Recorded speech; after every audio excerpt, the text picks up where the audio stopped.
কিছু বছর আগেই দলের ভাঙন এবং প্রতীক পাওয়ার লড়াই দেখেছিল মহারাষ্ট্রের রাজনীতি, যেখানে শিবসেনার মূল প্রতীক উদ্ধব ঠাকরের হাত থেকে চলে যায় একনাথ শিন্ডের হাতে। এবার কি সেই পথ চলারই সাক্ষী থাকতে চলেছে জোড়াফুলো? সংসদের বাদল অধিবেশনের শুরুর দিনেই কি তৃণমূলের ভাঙনের নতুন অঙ্ক দেখা যাবে? জুলাইয়ের 21 তারিখের শহীদ দিবসের আগের দিনই শুরু হচ্ছে সংসদের বাদল অধিবেশন। আর সেই দিনই ন্যাশনালিস্ট সিটিজেন্স পার্টি অফ ইন্ডিয়ায় মিশে যাওয়া তৃণমূলের বিদ্রোহী সাংসদেরা স্পিকারের সামনে আসল এবং সংখ্যাগরিষ্ঠ তৃণমূল বলে দাবি করতে পারেন। এমনটাই দাবি করেছেন বর্ষিয়ান সাংসদ সুদীপ বন্দ্যোপাধ্যায়। जो असली टीएमसी है वो तो अदालत ठीक करेंगे। शिवसेना असली कौन है वो तो कोर्ट ठीक किया, और दूसरा वाला असली शिवसेना तो शिवसेना उद्धव ठाकरे हो गया। তখন করা হবে।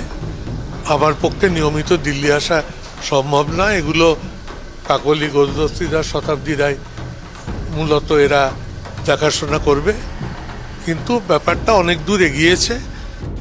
21শে জুলাই তৃণমূল কংগ্রেসের জন্য ঐতিহাসিকভাবে যেমন গুরুত্বপূর্ণ, তেমনই সাংগঠনিকভাবেও। ক্ষমতায় থাকাকালীন ওই দিনটিকে প্রতি বছর নিজেদের শক্তি প্রদর্শনের মঞ্চ হিসেবে ব্যবহার করত জোড়াফুল শিবির। কিন্তু এবছর ক্ষমতা হারাতেই দলের ছন্নছাড়া অবস্থা।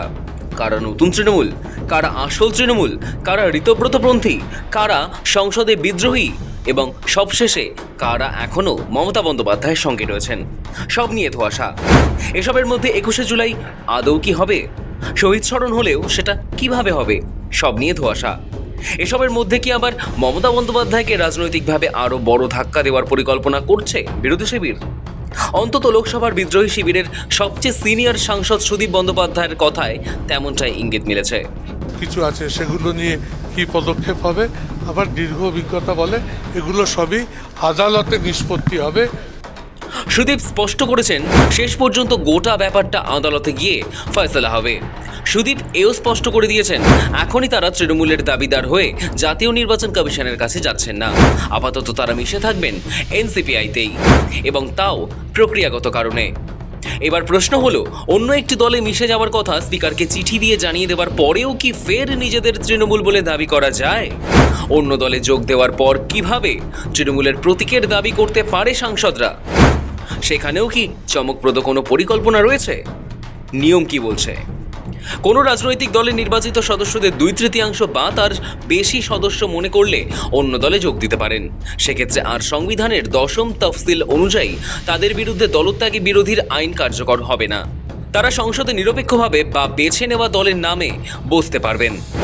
কিন্তু তারা যে প্রতীকে জিতেছেন, যদি সেই দলের প্রতীক বা তহবিলের দাবি করেন, তাহলে সেটা সংসদের অধীনে থাকবে না, তা চলে যাবে নির্বাচন কমিশনের অধীনে।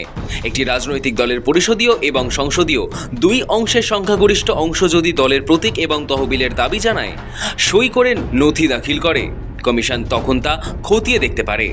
সেই যাচাই পর্ব যতদিন চলবে, ততদিন চাইলে কমিশন দুপক্ষকে দুটি পৃথক প্রতীক দিতে পারে। তাৎপর্যপূর্ণ বিষয় হলো, তৃণমূলের বিদ্রোহী 20 জন সাংসদ নতুন রাজনৈতিক দল এনসিপিআইতে যোগ দেওয়ার পর মনে করা হচ্ছিল তৃণমূলের প্রতীক, নাম এবং সম্পত্তির আশা ত্যাগ করেছেন বিদ্রোহীরা। কিন্তু মঙ্গলবার দিল্লি থেকে ফেরার পর সুদীপ বন্দ্যোপাধ্যায় বলেন, এই দলের পরবর্তী কার্যক্রম কি হবে, তৃণমূল কংগ্রেসের প্রতীক চিহ্ন, সম্পদ, সেগুলো নিয়ে কি পদক্ষেপ হবে, সেগুলো বিচার্য বিষয়। অর্থাৎ প্রতীক এবং দলের সম্পত্তির জন্য যে মমতা বন্দ্যোপাধ্যায়কে তারা আদালতে টেনে নিয়ে যাবেন, সেই ইঙ্গিত দিয়ে রাখলেন সুদীপ বন্দ্যোপাধ্যায়। শোনা যাচ্ছে, দিল্লিতে নাকি তৃণমূলের লোকসভা এবং বিধানসভার বিক্ষুব্ধদের এক ছাতার তলায় আনার কাজ শুরু হয়েছে। যদিও এখনও ঋতব্রত নেতৃত্বাধীন তৃণমূলকে এবং কাকলি সুদীপদের তৃণমূলকে এক ছাতার তলায় আনা যায়, তাহলে এখনও মমতাকে প্রতীক নিয়ে চ্যালেঞ্জ জানানো যেতে পারে। কিন্তু ব্যাপারটা অনেক দূর এগিয়েছে। এখন বিধানসভাতেও একই ধরনের একটা প্রস্তুতি চলছে। উভয় পক্ষ কিভাবে বসবে, কাছাকাছি আসবে, আরও এই দলের পরবর্তী কার্যক্রম কী হবে। তৃণমূল কংগ্রেস তার নানা রকম প্রতীক চিহ্ন, তার অর্থকরী, তার সম্পদ সব কিছু আছে, সেগুলো নিয়ে কি পদক্ষেপ হবে, আবার দীর্ঘ অভিজ্ঞতা বলে এগুলো সবই আদালতে নিষ্পত্তি হবে। লোকসভার যা কাজ, স্পিকারের ব্লক তৈরি করে দেওয়া, পার্টি অফিস বরাদ্দ করা, সে কাজগুলো তিনি দ্রুত সম্পন্ন করবে। আগামী 20শে জুলাই অর্থাৎ তৃণমূলের শহীদ দিবসের একদিন আগেই সংসদ অধিবেশন শুরু। সূত্র বলছে, সংসদ অধিবেশন শুরুর আগেই এদিকে জটিলতা মিটিয়ে নিতে চাইছে তৃণমূলের বিদ্রোহী শিবির। তবে এখানেই প্রশ্ন উঠছে, এই পরবর্তী পদক্ষেপ কি শুধু লোকসভায় আলাদা আসনে বসা এবং এনডিএকে সমর্থন, নাকি ঋতব্রতদের এক ছাতায় এনে দলের প্রতীক এবং সম্পত্তির দাবি করা? সেটা নিয়ে জল্পনা শুরু হয়েছে। যদিও এক ছাতার তলায় আসার জল্পনায় এদিন জল ঢেলে দিয়েছেন বিধানসভার বিরোধী দলনেতা ঋতব্রত বন্দ্যোপাধ্যায়। তিনি বলেছেন, 20 জন সাংসদ এখন এনডিএর শরিক দল। তারা হয়তো সম্মিলিতভাবে এই সিদ্ধান্ত নিয়েছেন, তবে বিধায়কদের এই নিয়ে কোনো ধারণা নেই। So it is their decision. Their collective has taken such a decision. As far as our collective is concerned, we have no such idea. Our collective, everybody is not here, but a number of people have been here today. So nobody of us, and in fact, whatever we have seen through media. As far as the legislative party is concerned, we don't know any such thing. So this question does not arise. সাম্প্রতিক সময়ে দলে ভাঙন এবং প্রতীক পাওয়ার লড়াই দেখেছিল মহারাষ্ট্রের রাজনীতি, যেখানে শিবসেনার মূল প্রতীক উদ্ধব ঠাকরের হাত থেকে চলে যায় একনাথ শিন্ডের হাতে। আবার এনসিপির সত্ত্ব এবং প্রতীক ঘড়ি শরদ পাওয়ারের হাত থেকে চলে যায় তার ভাইপো প্রয়াত অজিত পাওয়ারের হাতে। এবার কি সেই পথ চলারই সাক্ষী থাকতে চলেছে জোড়াফুলো?